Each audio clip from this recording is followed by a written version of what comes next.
Life after psychoses. Once you've experienced an episode, it's easy just to feel like that's it, everything's changed. And in a way, it has. So, in this video, I'm going to talk about life after psychoses and how you can become normal again. So, the first thing to really take note of is what psychoses is. And psychoses is a break from reality. If I'm sat in this room and all of a sudden, like I've experienced, I then start to think it's a simulation and there's cameras and my phone's being monitored and all this kind of stuff. I've completely separated from what's actually happening around me. And what that does is that break from reality, what psychosis is, and the experiences of a break from reality, whether it's hallucinations, delusions, physical experiences, olfactory experiences, hallucinations, whatever it might be, these things have now split you. So you've broken from reality, right? You've split off. And what that really does is that effectively makes you really apprehensive about the normal world, right? There is pre-psychosis world and there's post-psychosis world. And pre-psychosis world it's all nice. You're in reality. Everything is trustworthy and you can just exist, right? That's how it feels. Might be a bit of an exaggeration. But then post-psychoses, you've now had an experience where you can't trust your experiences. Maybe you've seen something, maybe you've heard things. And what that does is naturally, it would be like when someone sees something terrible happen. Now they're kind of worried. It's kind of unsettled them in a deep way. And that is what psychosis does. And if you're going to return to normal, you really need to strengthen your sense of reality. And so if you have delusions, if you have a psychotic episode, this is one of the crucial things that I say, and that is that if you have memory of the time before, you can return to the time before. And what that means is challenging your delusions properly with a psychotherapist, a CBT therapist, whoever you might have access to, doing all the things that you can to restore balance to your life, improving your diet, removing any influences, drugs, all that sort of stuff, removing stress from your environment, just all the things that make your daily life better, because you need every edge you can get in recovery. And so nothing is to be considered the one treatment cure for returning to normal. It's more of a compounding effect of doing everything right. So getting all your ducks in order. But if you've got memory, and everyone does, no matter how bad your episode's been, no matter, trust me, if you watch my previous videos, you'll know where I'm coming from with this. No matter how bad it has been, there's a way to return to normal. But in order to do that, you have to use your memory and think about what things were like pre-psychoses. What were your experiences like? What was your day-to-day like? What did you think about? What did you spend your time doing? How can you remove all the thinking and paranoia that you've gained in that psychosis and challenge it healthily? Are you really worried that people are in your phone, for example? Well, what you need to do is you need to learn about who would do things like that. What cases would it be possible? And you just strengthen those things. Like, for example, I had to do this myself. And I learned something really cool looking into it, that there's such a thing as 0 days. And 0 days are exploits for hackers to gain access to mobile devices and all this sorts of stuff. But they cost millions of pounds.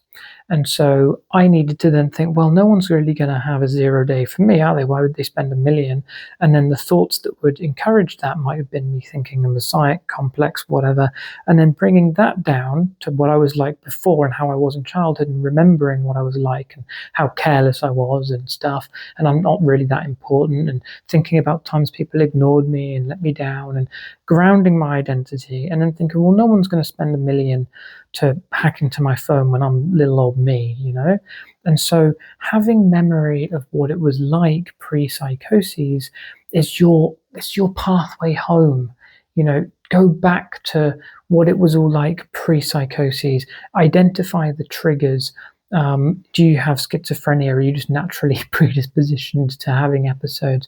Was it a drug-induced schizophrenia? Was it a psychosis experience? Was it a stress, postnatal psychoses? What was it? What caused that break? And then really strengthen that. Either this is just my condition, I have these experiences, but who I was is who I am. Go back to those roots and then really amplify what it was that caused you to break and identify it. And then whenever the other thoughts come up, go, whoop, these thoughts are happening because of this.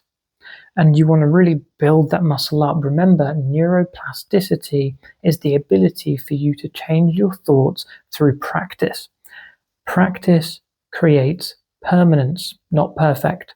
What you practice becomes permanent. So if you're practicing paranoid thoughts, if you're practicing delusions, if you're practicing encouraging these things, even though your feelings might really want to, you're strengthening those neural connections. They're like trees in the mind, right? They're building branches every time. And so in order to return to normal, you need to remember what you were like pre-psychosis. You were probably a lot calmer. You're probably able to enjoy things a lot more. And so it's going to be an uphill battle to remove all the bad things that you're doing and then try to work on building the habits of the person that you were. And I really like this idea because this is something that I'm working on called alter ego therapy, which is where you draw on a piece of paper, you as a little stick man, and then you have all the things that make you who you are and all the things that you used to do pre-psychosis. And then what you do is you spend as much time building those things again, despite the experience. And it kind of creates a gravity, because it's really working for me. It creates a gravity where your mind starts to go back into your memories of who you were and how you used to feel, and avoid building all of the paranoid delusions that you can. And it's really kind of like a spiritual warfare in the mind. You really need to think, I'm encouraging the illness again, because you can do that. You can make an illness worse and you can make it better. And it happens through our behavior, our thoughts, even the content that we watch, right? You want to be doing everything that you can to return to the most healthy expression of you. And if you can do that, it doesn't remove the condition. You're never going to be the same again. You've had this very different experience, but maybe you could. I don't know. I'm not there yet, so I can't speak for that. But you will definitely start becoming more of yourself again. 2 years ago, I never would have dreamed that I'd be making videos like this.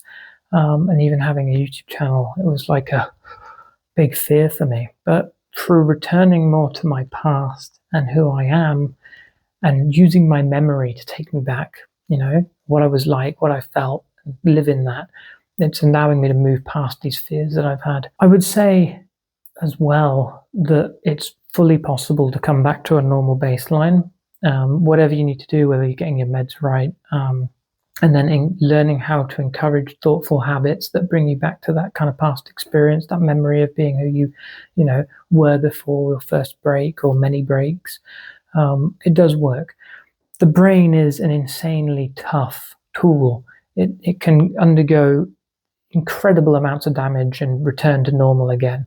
And so if what I'm saying is right about my theory of schizophrenia, in one of my previous videos, it means that with a lot of effort and a lot of hard work, you can compensate for the negative morphologies, the physiologies, the detriments in the mind over time. But you've really got to pay attention to trying to return to that normal and work on it as if you've lost that ability. And because that's kind of what psychosis does. Once you go through a year, some like myself, few years, decade, you kind of over time start to lose the habits, right? Whether it be thoughts, behaviors, because you're practicing that stuff unintentionally due to the consequence of the psychosis for a long time. And so over time, you've built up a lot of habits for being ill. And so you have to work really hard to build up the habits of being well. But that's so much easier said than done. Such a difficult thing. Ideally, I think one day it would be nice to have a hospital that increases your ability to have good habits. I don't know about anyone else, but when I was a kid, I was never encouraged to brush my teeth. And so I've got really bad teeth. I went to the dentist once, and he took the X-ray, and he was like, and I kind of was a bit paranoid. I was like, what? And he was like, your teeth are very bad. was like, no, your teeth are really bad. And I was like, okay, scared the hell out of me. But I was like, okay. And that's an example of me having one of these bad habits that over time has accrued in really bad teeth. And the same is true for the mind. We have these really bad habits and they lead to a bad mind. Um, and you can never just accept a label for things, right? You can't just go, well, I'm schizophrenic, well, I'm psychotic, that's it. This is just how I am now. No, my bad teeth, I want to get them fixed in the future. I'm not just going to accept bad teeth as a label. A wise friend who really kind of sparked this thought off of mine many years ago said that illnesses are conditions, and that's the best way to look at them, even if it's just the useful way to look at them, that they are conditions. We should always be fighting with the human spirit to take back our lives and try to work towards a better tomorrow for ourselves, for our mindsets, for others, for the world, everything. And that's good. It turns the thing from a shrinking darkness cloud into an exciting opportunity to return back to somewhere that you know exists. And you can use your memory to think what it was like, what you were doing, who you were, and even improve on that. That little stick man on the paper, you can always write things down extra that you want to improve on. Everything is a habit, and you can rewire your brain. You might not ever be able to remove the condition fully, but you might be able to become someone that lives alongside the condition, right? And I think that that's a really admirable pursuit. That's the one I'm on. So have a good day.